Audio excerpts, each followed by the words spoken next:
करने वाले हैं वो है मैटर एंड मैग्नेटिज्म से रिलेटेड। मैग्नेटिज्म और मैटर के बारे में आप लोग थोड़ा बहुत ये जानते हो अर्थ के बारे में। अब देखिए अर्थ का बड़ा कमाल का ये है कॉन्सेप्ट, वो क्या है कि जो अर्थ के अंदर इतनी सारे जो स्ट्रक्चर बने हुए हैं, जैसे आप लोग देख पा रहे हैं ये क्या होता है कॉन्टिनेंट, और ये वाला पार्ट क्या है हमारा वाटर मतलब ये ओशन, जितने भी ओशन है। लेकिन पहले ये माना जाता है कि पूरा का पूरा ये जो पार्ट था वो एक ही जगह में जुड़ा हुआ था। उसको क्या बोलते हैं पैंजिया, क्या कहते थे पैंजिया। और इस पूरी जगह को बोला जाता था पैंथलास। तो नाम ही सुन के तुम लोग को लग रहा है कि भाई क्या खतरनाक से नाम रहे होंगे, तो ये खतरनाक से नाम इतने ऐसे नहीं है। एक बार पहली बार सुन लोगे तो दूसरी बार सुनने में फिर हैबिचुअल हो जाओगे। अब हुआ क्या कि धीरे धीरे, जैसे ये तो बात कर रहा हूँ मैं 300 मिलियन ईयर्स एगो की, लेकिन धीरे धीरे क्या हुआ कि इसके किसकी वजह से, मैग्नेटिक पोलों की वजह से, इसके अंदर के इंटरनल स्ट्रक्चर की वजह से अर्थ के, तो उसके चेंजेस होने की वजह से क्या हुए, ये धीरे धीरे कॉन्टिनेंट खिसकते चले गए और फिर हमारे ये 5 कॉन्टिनेंट्स के फॉर्म में बदल गए, 7 कॉन्टिनेंट में बदल गए, जैसे अंटार्कटिका और नॉर्थ अंटार्कटिका, साउथ अंटार्कटिका, ये सब बने। लेकिन साथ ही साथ अंदर का जो स्ट्रक्चर है उसके अंदर क्या बन गए, उसके अंदर जो आपकी कन्वेंशनल करंट प्रोड्यूस हुई, तो उसके होने की वजह से अंदर हमारे जो अर्थ है उसके अंदर एक मेटेलिक, एक नया एक सब्सटेंस बना जिसका नाम होता है मैग्नेट। समझ पा रहे हो? Yes sir. तो मटेरियल के अंदर जो मैग्नेटाइजेशन होता है, अगर कोई भी मटेरियल है, सपोज मान लिया सपोज ये मार्कर ही है, लेकिन इस मार्कर के अंदर भी कुछ ऐसे फीचर्स होंगे कि अगर इसको किसी एक्सटर्नल मैग्नेटिक फील्ड, मतलब कि जैसे कंपास ही है, तो कंपास क्या करता है, अर्थ के मैग्नेटिक फील्ड में आने से डिफ्लेक्शन शो करता है। तो वैसे ही है कि कोई भी मटेरियल अगर किसी एक्सटर्नल मैग्नेटिक फील्ड में आता है तो वो कुछ अलग अलग तरह के बिहेवियर करता है, जिससे कि हम लोग बहुत सारे मटेरियल को उनको क्लासिफिकेशन उनका करते हैं। ठीक है, अब उससे पहले कुछ इंपॉर्टेंट टर्म्स, तो ये है आपका मैटर एंड मैग्नेटिज्म चैप्टर का, मैटर एंड मैग्नेटिज्म। और मैटर एंड मैग्नेटिज्म में सबसे पहले जो हम एक टर्म पढ़ने वाले हैं इस चैप्टर का, जिसका नाम है मैग्नेटाइजेशन।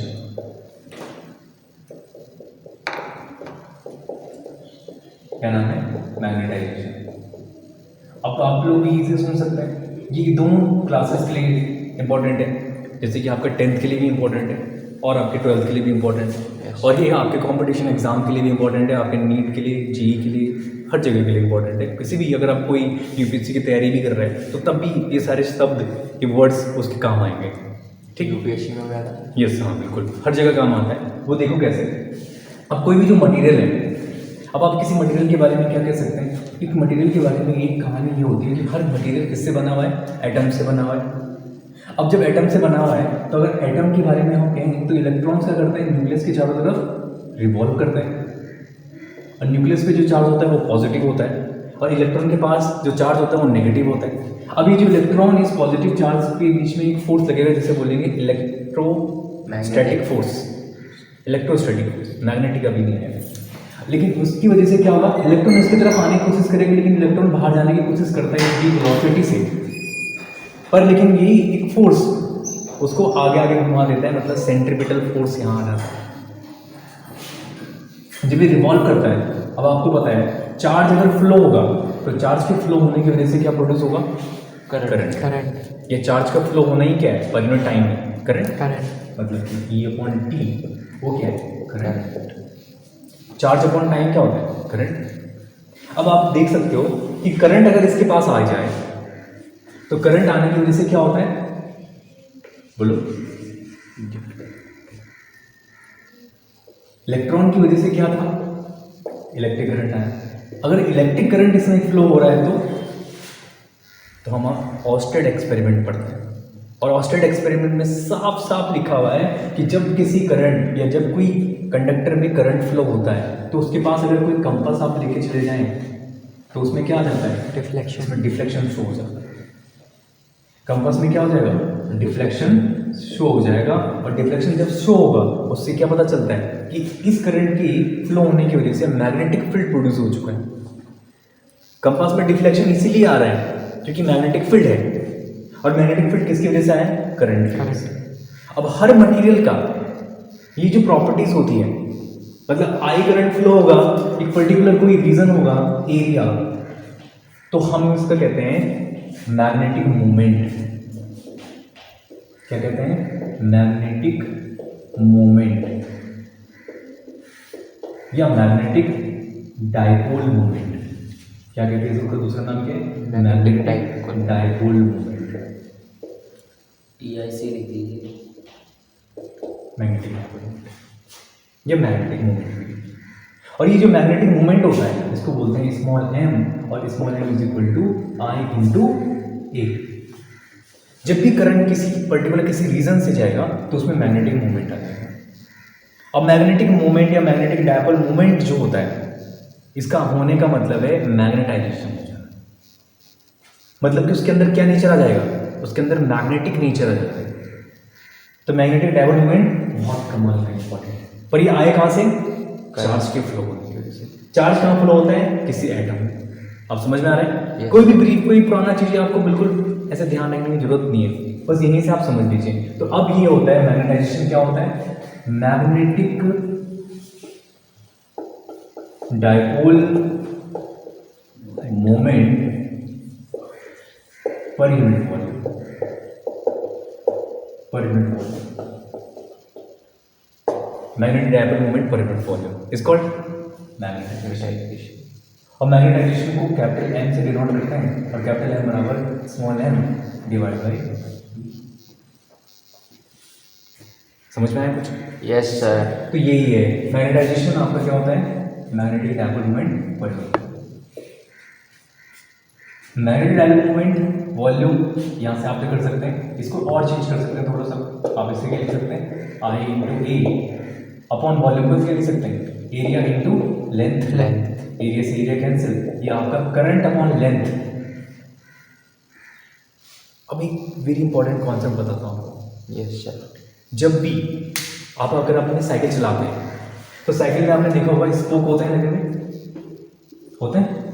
Yes sir. जिसे रिम रूम आप कहते हैं। अब ये स्पोक की अगर आप लेंथ कहें लें एल है, और अगर ये इस v वेलोसिटी से चले, यस सर, तो मैं आपको कहूँ कि अगर ये व्हील जैसे ऐसे रिवॉल्व कर रहा है, ऐसे चल रहा है, तो अगर आप देखो कहाँ चल रहा है? अर्थ पे। और अर्थ के पास क्या है? अर्थ के पास यहाँ से इस पोल से इस पोल की तरफ, इस पोल से इस तरफ, इस तरफ, इस तरफ क्या होंगी? मैग्नेटिक फील्ड इसके चारों तरफ निकलेगा। और जब मैग्नेटिक फील्ड निकलेगा तो मैग्नेटिक फील्ड के दो कंपोनेंट होते हैं, हॉरिजॉन्टल और वर्टिकल कंपोनेंट। तो जब ये चलेगा तो ये क्या करेगा? अर्थ के हॉरिजॉन्टल कंपोनेंट को कट करेगा, और जब हॉरिजॉन्टल कंपोनेंट को कट करेगा तो ये क्या करेगा? ईएमएफ प्रोड्यूस करता है, वोल्टेज, जो कि फैराडे लॉ है। तो हम इसको फैराडे कॉन्सेप्ट में भी समझेंगे। तो देखो लेंथ आ गया, आई आ गया, तो आपका मैग्नेटाइजेशन आ रहा है। मैग्नेटाइजेशन आ रहा है तो मतलब कि वहाँ पर मैग्नेटिक फील्ड भी आएगा। समझ पा रहे थोड़ा सा? Yes sir. तो यहाँ से आपके पास क्या आ जाएगा? मैग्नेटाइजेशन का एक अनदर फॉर्मूला आ गया, आई अपॉन एन। और इसका डायमेंशन क्या हो जाएगा? बताइए। डायमेंशन करंट का होता है एम्पियर, लेंथ का होता है मीटर, तो ampere per metre. Ampere per metre. और इसका डायमेंशन फॉर्मूला निकल जाएगा फिर एम्पियर एल माइनस। ये इसका ऐसा यूनिट हो गया, ऐसा यूनिट हो गया एम्पियर पर मीटर, डायमेंशन हो गया ampere L minus dimension formula. ठीक है, और साथ साथ ही वेक्टर हो गया। अब एक जो इंपॉर्टेंट टर्म आता है वो है आपका नेक्स्ट, फर्स्ट ये होगा, सेकेंड हो गया magnetizing field. Magnetizing field, magnetizing field क्या होता है? जब भी किसी सोलेनॉइड की अगर हम बात करते हैं, आपको पता है कि सोलेनॉइड में क्या होगा? सोलेनॉइड में अगर आई करंट फ्लो होगा तो आई करंट फ्लो होने की वजह से इस पूरे लूप में मैग्नेटिक फील्ड आ जाता है। मतलब आपका सोलेनॉइड किसकी तरह बिहेव करता है? Bar magnet. बार मैग्नेट की तरह बिहेव करता है। ठीक है। अब जब बार मैग्नेट की तरह बिहेव करता है, मतलब कि ये सोलेनॉइड में अगर सिर्फ करंट फ्लो होने की वजह से ये मैग्नेट बन जाएगा, और इसका ही यूज़ कहाँ करते हैं? इलेक्ट्रोमैग्नेट बनाने में। मैग्लेव ट्रेन, बुलेट ट्रेन, जो बहुत वेरी फास्ट रनिंग ट्रेन जो होती है, उनको बनाने के लिए इसका सोलेनॉइड का यूज़ करते हैं। मतलब मैग्नेटिज्म कितना ज़्यादा इंपॉर्टेंट है। अब इसमें क्या हुआ, करंट फ्लो होने की वजह से इसके पास जो मैग्नेटिक फील्ड होता है उसको बोलते हैं B is equal to mu naught और NI। अभी म्यू नॉट NI कहाँ से आता है? म्यू नॉट NI ये आता है कि अगर सिर्फ एक जगह पे करंट फ्लो हो रहा है तो करंट फ्लो होने की वजह से यहाँ पर B मैग्नेटिक फील्ड आ जाएगा, और मैग्नेटिक फील्ड आएगा साथ साथ जो स्पेस होगा, फ्री स्पेस, उसको म्यू नॉट बोलते हैं, परमेबिलिटी और फ्री स्पेस। तो ये इसका फॉर्मूला होता है सोलेनॉइड का। इसमें जो NI टर्म है, मतलब एक बार एक लूप में करंट फ्लो होने की वजह से जो मैग्नेटिक फील्ड होगा वो B होगा, तो अगर नंबर ऑफ टर्न्स N हो तो ये हो जाएगा यहाँ पर NI, इसको बोलेंगे वेयर H बराबर NI, और this is called magnetizing field. H से डिनोट करते हैं मैग्नेटाइजिंग फील्ड को, ठीक है। Yes sir. तो यहाँ से हमारे पास B का फॉर्मूला क्या बन जाएगा? Mu not H। अब ये जो मैग्नेटाइजिंग फील्ड होता है और मैग्नेटाइजेशन होता है, इन दोनों के बीच में एक रिलेशन है।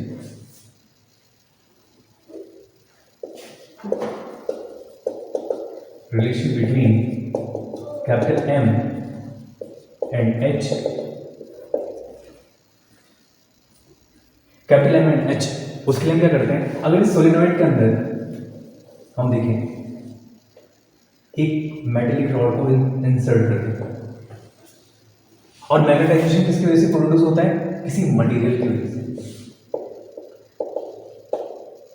अब आपने सोलेनॉइड के लिए देखा था, सोलेनॉइड के लिए जो मैग्नेटिक फील्ड होता है वो B नॉट होता है, इसको आप B नॉट कह सकते हैं, B नॉट। और मटेरियल के लिए जो होगा BM, मटेरियल का मैग्नेटाइजेशन, उसके लिए जो मैग्नेटिक फील्ड आएगा वो क्या होगा?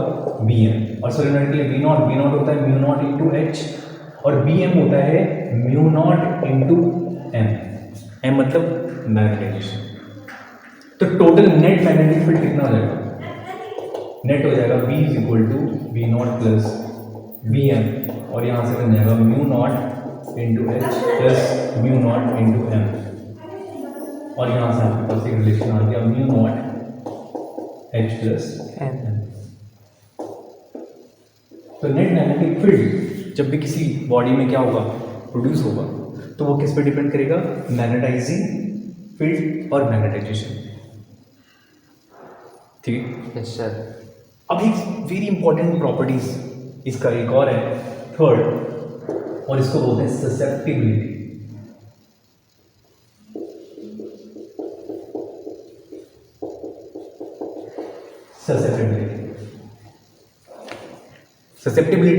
ससेप्टिबिलिटी क्या होती है कि जो भी मैग्नेटाइजेशन होता है वो डायरेक्टली प्रोपोर्शनल होता है मैग्नेटाइजिंग फील्ड।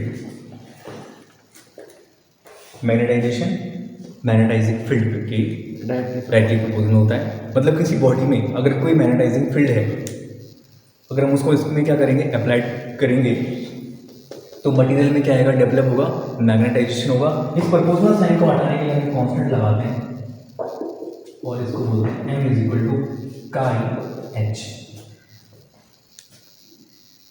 ठीक है। और यहां से chi is equal to M upon H, ये होती है susceptibility. Chi is equal to M upon H, this is called susceptibility. और ससेप्टिबिलिटी को हम लिख सकते हैं कि जब भी किसी मटेरियल में मैग्नेटाइजिंग फील्ड अप्लाइड होता है तो उसकी वजह से मैग्नेटाइजेशन डेवलप होता है। तो ये सारे पॉइंट्स जब भी किसी मटेरियल के मैग्नेटिज्म को हमें समझना होता है तो ध्यान रखने होते हैं। क्या? मैग्नेटाइजेशन, मैग्नेटाइजिंग फील्ड और M और H के साथ रिलेशन और ससेप्टिबिलिटी। इंजीनियरिंग अगर कोई फील्ड में या इंजीनियरिंग कर रहा है तो उसके लिए भी ये सारे कॉन्सेप्ट ध्यान जरूरी है, ठीक है। Yes sir.